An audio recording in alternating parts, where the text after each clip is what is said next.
Ladies and gentlemen, boys and girls, welcome to Fenway Park. At Mark Fidrich now, each time he gets the ball back, you'll see him mumble a couple of words to the ball.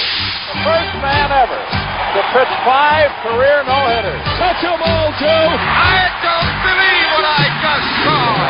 And it's another chance for Mitchell, and he makes a bare-handed catch. Ricky goes, a pitch hit, and he's going to have it. Leaps high in the air, and he's got it. An incredible catch by the kid. And let it be said that number 8, Cal Ripken Jr., has reached the unreachable star. Today, I consider myself the luckiest man on the face of the earth. Now, ladies and gentlemen, boys and girls, we invite you to rise. We invite you to rise. Hey fans, welcome to the Daily Rewind. My name's Tom Hannon and I am your host. The Daily Rewind is brought to you by thisdayinbaseball.com. Thisdayinbaseball.com is a treasure chest full of baseball events. We bring you everything from the thrill of victory to the agony of defeat in every milestone and oddball event in between. And I'm always surprised every day at the events that I find. We're not just written words. There's thousands of videos, audio, and images to go with their stories. Great example, today is April 3rd, and there really was no mercy for Percy, because on April 3rd, 1919, one of the most bizarre off-field incidents in baseball history takes place in Jacksonville, Florida, as New York Yankees outfielder Ping Bodie competes... I almost chuckle when I'm saying this, but Ping Bodie competes against an ostrich named Percy in a spaghetti eating contest. Bodie wins the competition when Percy passes out after his 11th plate of pasta. Now, this is just the type of stuff that we have on thisdayinbaseball.com. We have, of course, the most serious events and events that have happened like this in history that they just make you chuckle a little bit. And if you want to go onto thisdayinbaseball.com and look on April 3rd, there's well over 200 events. That includes birthdays, debuts, final games, passings, and we also have last year's podcast, which was episode number 2, on Dennis Eckersley being traded from the Cubs to the Red Sox, and how that ultimately led to the turning around of his career. And in return, the Red Sox got Bill Buckner. And we all know about Bill Buckner's history with the Red Sox. And you can go ahead and you can check that out, again, on thisdayinbaseball.com, April 3rd. The main event for April 3rd happened in 1966. The New York Mets signed University of South Carolina star Tom Seaver to his first contract, which included a $50,000 bonus. Seaver had been selected earlier by the Atlanta Braves in the January draft, but then Commissioner Spike Eckert voided the deal when he had signed a contract after USC's season had already begun. The Mets beat out the Indians and the Phillies in a lottery for Seaver's services. Now, to celebrate this victory for the Mets, I'm going to bring you another one. I'm going to bring you the 10th inning of Game 4 of the 1969 World Series when the Miracle Mets defeated the Baltimore Orioles. Now, Seaver was still on the mound after pitching 9 full innings. The Orioles had tied the game in the 9th at 1. Now, in 2020, you could never imagine that happening. The last time I can recall anything happening like that was when Jack Morris came out and pitched the 10th inning of the World Series for the Twins. So I'm going to bring you the 10th inning. This is going to be the full 10th inning. It's going to be Seaver pitching the 10th inning, and then the Mets at bat in the bottom of the 10th. Enjoy. From Shea Stadium in New York, an excited and capacity-filled 57,367 looking on at the first extra inning World Series game since the 5th game of 1964, when the Cardinals across town at Yankee Stadium beat the Yankees 5-2 in 10 innings. The Orioles fighting back, and had they lost this game 1-0 to the Mets, they would have been down 3-1. Now they have a real chance to tie it and even the series at 2 games apiece. In the 10th inning, Wayne Garrett has gone on to third base to replace Ed Charles. And Dave Johnson, Mark Belanger, and a possible pinch hitter for the Orioles as we move to the 10th. And again, Bill O'Donnell. Thank you, Jim. And Seaver's pitch to Johnson. Right down the middle, he piped it for strike 1. Johnson is 0 for 3. Bounced into a force play. And Jones robbed him a base hit in the 5th inning. He also is struck out. A curve, a slash towards third, through the legs of Garrett, and it's rolling over into foul ground after it bounced fair. Holding at first base is Johnson. A one-hot smash right to the glove and between the legs of Garrett. It either touched the leg or the glove of Garrett and then rolled foul. So a base hit by Johnson through Garrett at third base to begin the top of the 10th inning. Garrett, as Jim told you, just came on to play third defensively for Charles, who was lifted for Shamsky as the pinch hitter in the bottom of the 9th inning. Here in the top of the 10th, Johnson aboard at first base and nobody out, and the batter is Mark Belanger. They've changed it now, and they have charged Garrett with an error. No base hit for Johnson. They pitch out. Johnson was not running. Belanger was squared to bunt. Take away the base hit given to Johnson and instead charge third baseman Garrett with an error. One strike is the count to Belanger. The look to first base by Seaver. Here he fires Belanger, who squares, bunts it up in the air and foul ground, and it's caught by the catcher Brody to the right of home plate, just about 10 feet to the right side. Belanger got his bat under a breaking ball from Seaver, foul popped it, and Grody squeezed it for the out.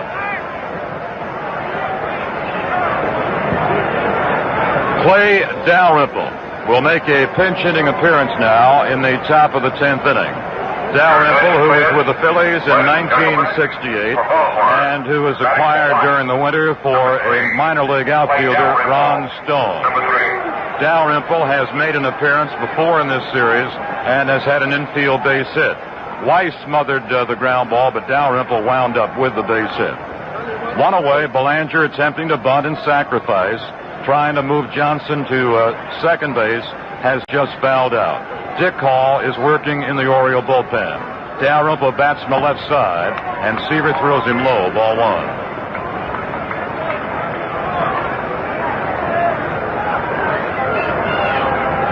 Clendenin is checking against Johnson at first base. One away in the top of the 10th inning. Orioles and the Mets in a 1-1 tie in the 4th game of the series. The set at the belt by Seaver. His pitch. Here's a line drive. Base hit out into center field. Johnson heads for second, stays there. Agee throws towards third base. The Orioles have two aboard with one out, and they bring up Don Buford. So Dalrymple has come to the plate twice during the World Series as a pinch hitter, and twice has delivered a base hit. Rube Walker, the Mets pitching coach, coming to the mound, asking Seaver if he's strong, trying to find out if he's tired. The Mets have left and right-handers warming in the bullpen, Taylor the right-hander, and McGraw the left-hander. Walker has had the few quick words with both Brody and Seaver, and now Rube going back to additionally chat with his manager, Gil Hodges. The only inning in which Seaver had trouble early in the ball game was in the 3rd, and then he got in trouble again in the 9th. Seaver's in a jam again here in the 10th. Dalrymple at first, Johnson off second. Buford batting from the left side is thrown a low curve by Seaver, ball one. Johnson is Baltimore's go-ahead run here in the top of the 10th inning off second base, plus Dalrymple off first. Fastball. Here's a high fly, deep right field. Svoboda's on the warning track. He makes the catch. Johnson tags at second. Johnson's on his way to third. The ball is cut off at second base by the shortstop Harrelson. So runners are at the corners, but Seaver picks up his second out. Svoboda backed about 15 feet on the warning track in dead right field. Two away, and that will bring on Paul Blair.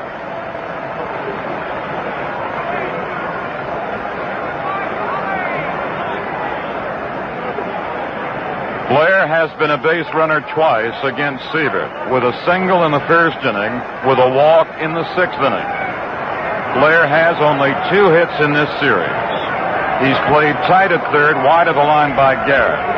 Clendenin is holding against the runner at first base, Dalrymple. Johnson coming a couple of steps down the line at third. Seaver looks to third, checks over the other shoulder to first, throws, a swing and a big miss. Blair took as hard a rip as he could, and Seaver's ahead of him. 1 strike with 2 out and 2 on. Frank Robinson is on deck. Garrett flops Johnson back towards third. Dave leads off the bag. The pitch to Blair. Swings and misses again. Seaver reaching back for something extra and popping fastballs past Blair. 2 strikes to Blair. Dalrymple, the runner at first. Johnson is off third. Seaver checking Brody's wig-wagging, takes a quick glance to first base. Sets, delivers 0-2. A curve, it just missed the outside corner. He took something off the breaking pitch and couldn't bite the outer edge of the plate. Blair, a couple of waves of the bat. Seaver glancing over the left shoulder again. Blair on 1 and 2. Swings an outside curve, and Seaver gets out of a serious jam in the top of the 10th inning. No runs, 1 hit for Baltimore, 1 error for the Mets, 2 left in the middle of the 10th inning. New York 1 and Baltimore 1. Second floor, refrigerators, formerly $195, now $215, going up. If you had a fire in your home today and had to replace everything, this is what you'd find when you went shopping. Third floor, living room sofas, formerly $210, now $225, going up. Basic things have gone up 5, 10, 20%. Then there's the cost of your house itself. This is why the Hartford invented Inflation Guard, the first homeowner's insurance policy that protects you against inflation automatically. To keep up with rising replacement costs, the Hartford boosts the value of your policy every 3 months. Sixth floor, rug, carpet. New Inflation Guard. The way prices are always going up, can you afford to be without it? Insurance by the Hartford. We try to keep things simple. We pause 30 seconds for station identification. WGY, Schenectady. Saratoga Ginger Ale is not Saratoga Vichy with ginger flavor added. We're not sure where that rumor got started, though we have our ideas. In any event, what Saratoga Ginger Ale is a quite unusual, delicious drink with its own identity altogether. It's gingery without being snappish, mellow without being gooey, altogether luscious. But then the Saratoga people do everything in good taste. From New York Shea Stadium, Jim Simpson with Bill O'Donnell. Big Dick Hall, 6'2½", a veteran of the major leagues and 39 years old, has come on to pitch. 5-2 on the year, fine earned run average of 1.91, and if you'll recall, Hall in that first game of the league championships was a hero in the series between the Orioles and Minnesota.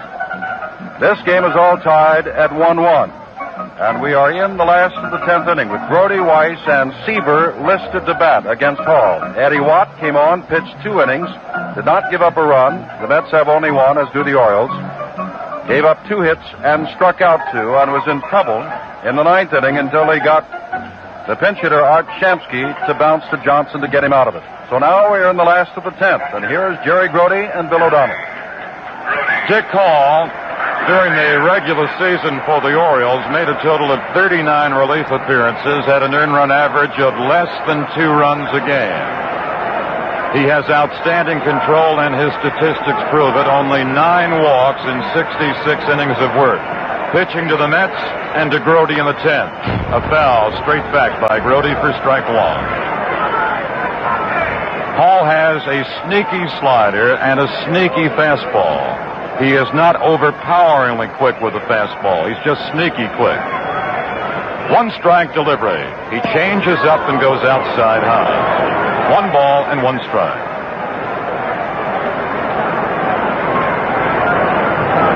Watt went 2 innings in relief of starter Mike Cuellar. Here's Hall, 1-1 to Grody. It's high and gets away from catcher Hendricks. 2 balls and 1 strike. Grody fanned twice against Cuellar, looking in the 2nd, swinging in the 5th, and rolled out in the 7th inning to short. Hauled into his windup, leaning forward and rearing back. Throws, Here's a high pop-up down the right field foul side. Johnson chasing, Powell chasing. They won't get to it. It's way down the right field side now to play in the seats. Paul had a new lease on baseball life for 1969 after being cut loose by the Phillies to become a free agent. 2-2 pitch. He's high and tight to make it 3-2. Paul did not have a contract when he went to spring training with Baltimore and Miami and pitched his way on the Baltimore staff to come back with the club and gain a contract. A pay pitch to Grody. Swings and hits a fly ball out into left field. Buford with a late start. Buford coming. He won't get to it, nor does Belanger. The throw is to second base and not in time. Grody slides in with a two-bagger. Belanger went back on a sky-high looping fly ball out into left field, fairly shallow in left field. Buford stood flat-footed, made a late charge on the ball. Buford actually was further away from the ball than was Belanger, and Belanger just could not reach it. Buford may have lost the flight of the ball in the sun. Buford recovered, threw to Johnson at second base, but late to get the sliding Grody, but the throw was right on the target. Now Grody will be lifted for a pinch runner with a winning run for the Mets at second base. Rod Gasper will run for Grody.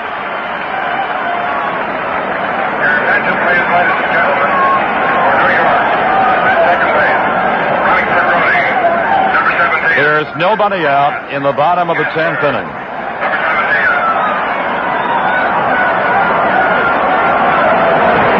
Al Weiss is now the man on the spot.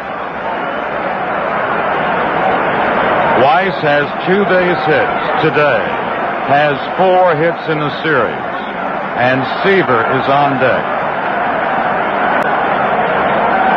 The two-bagger by Grody is the first double in the ballgame. Grody has been lifted, Gasper is the runner, and they will walk Weiss intentionally for a play at any base in the infield on a ground ball. Ball 1 has been thrown wide to Weiss.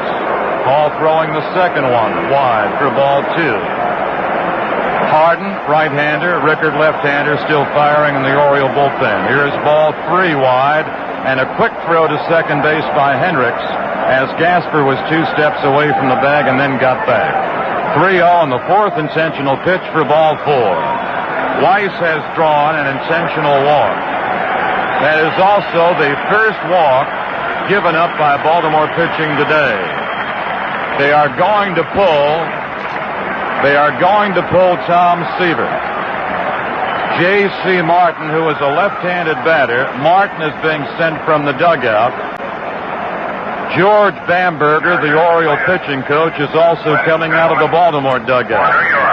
The Orioles have had Harden and Rickard throwing out in their left field bullpen the last 2 innings. The strategy to walk Weiss because the important man is Gasper at second base. So the Orioles figure if they get a ground ball to the infield, they've got a force situation at either third or second. Bamberger has gone to the mound. Bamberger has not gone to his bullpen. As Bamberger walks towards the dugout, he starts looking to Billy Hunter, then walks back. Billy Hunter has been running the Oriole ball club, and Bamberger has pointed to the bullpen for the left-hander, Pete Rickard. Rickard and Watt are considered the co-captains of the Oriole bullpen. They are the late-inning relievers. Rickard, a former National Leaguer of many years ago who was with the Dodgers, then came to the American League with Washington, then came to the Orioles in the deal that Baltimore and Washington pulled off when Rickard was exchanged for Mike Epstein. Jim?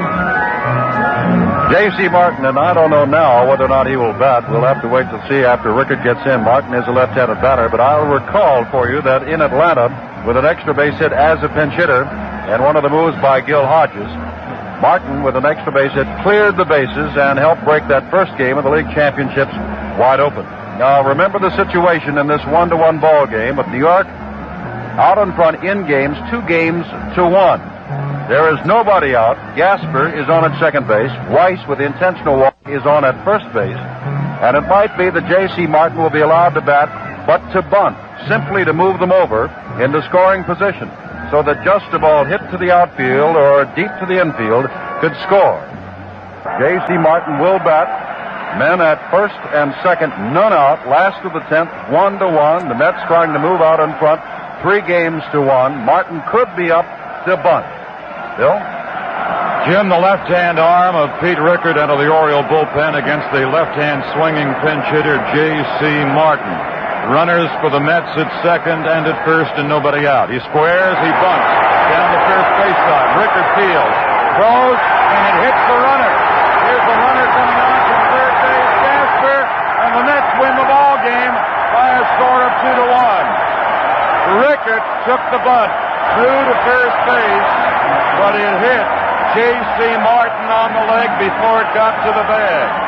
Gasper was running from second to third when Gasper saw Rickard's throw hit Martin, and the ball then caromed towards the left of the first base foul line into the infield.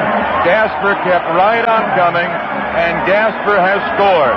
And the Mets in the 10th inning have won the fourth game of the World Series by a score of 2-1. And the Mets now lead in the World Series 3 victories to 1. The final score of the fourth game of the World Series again, New York 2, Baltimore 1. Jim Simpson along with Bill O'Donnell, and wherever you are, overseas with our armed forces or in Latin or Central America, we hope that you will be with us tomorrow for the game between Baltimore and the New York Mets. Baltimore won the first game 4-1, but since then it's been all the Mets. 2-1 with Kuzman the winner. 5-0 with Gentry the winner yesterday, and Seaver winning in 10 innings, 2-1 today. Jim Simpson with Bill O'Donnell from Shea Stadium, New York. The Mets lead it 3-1. The final score once again in the fourth game of the World Series, New York 2, Baltimore 1 in 10 innings. This has been an NBC Radio Network production. Baseball is brought to you on NBC.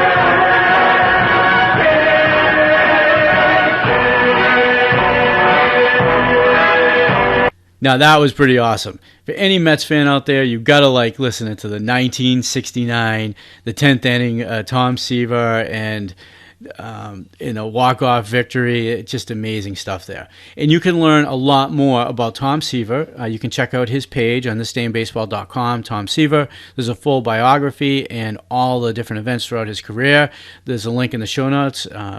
Tons of stuff there, and I hope you check it out. You can also check out this game. It happened October 15th. Go to October 15th on thisdayinbaseball.com, and you're going to see this game, a box score, and more details. And you can listen to the entire game on our YouTube channel on This Day in Baseball. So lots of different ways to dive a little deeper here, and I hope you take this opportunity and do that. Now, you can sign up for all our updates and talk to baseball fans just like you in our forums. Just go to thisdayinbaseball.com and you see a subscribe button. You just put your email in there and you get informed every time we put out a new piece of content. And you can control that, whether you want it daily, weekly, you want digest form. It's built to be non-intrusive, and you can check out our forums and you can talk to fans just like you. And I want to thank you for joining me today on the Daily Rewind. And if you enjoyed the show, my two asks are the same. You know, in this time when people are home, they're looking for things to do, they might, and if they're a big baseball fan, this is going to be a great show to share with them. So if you share it with them, social media, Facebook, send it to them in a text, they might really enjoy it, especially in today's episode. If you're a longtime Mets fan, it's certainly one to enjoy. And secondly, I ask you to please subscribe to the show. You'll get new content every time it comes out. And if you have any feedback, you can reach me directly at tdinbb@gmail.com. And again, my name's Tom Hannon. I want to thank you for joining me on the Daily Rewind, brought to you by thisdayinbaseball.com. And we'll be seeing you at the ballpark sometime soon. Peace.